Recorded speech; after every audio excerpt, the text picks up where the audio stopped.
Il nous a été inculqué que seule la prière, seule la foi,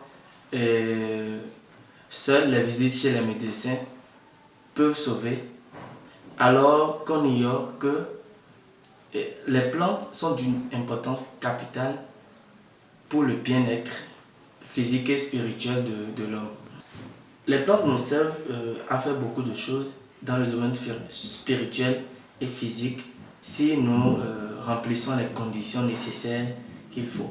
Je donne l'exemple de l'ail, par exemple l'ail qui diminue le risque de crise cardiaque par la consommation quotidienne si la personne consomme régulièrement chaque jour. Et aussi le même ail, si nous mettons l'ail là dans les quatre coins de notre maison, ça évite l'entrée des mauvais esprits. On constate aujourd'hui que beaucoup de gens on dit j'ai fait telle chose et ça n'a pas marché. Il faut être initié, il faut être dans le domaine.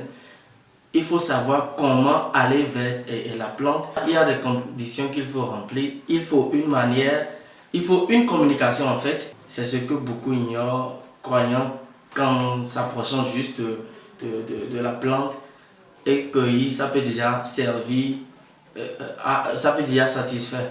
Chez nous, quand quelqu'un consomme la viande de porc, il doit éviter de s'approcher des plantes.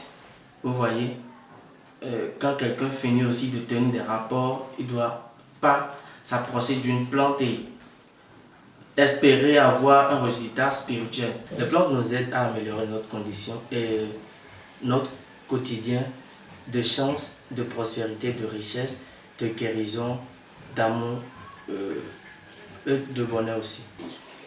Il y a une communication entre le spiritualiste et les plantes.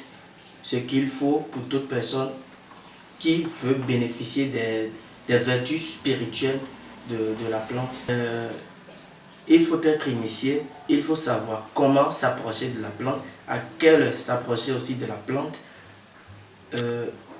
qu'est-ce qu'il faut faire, comment il faut être avant de s'approcher de la plante pour cueillir d'abord, quelle position prendre pour cueillir d'abord la plante et faire un traitement.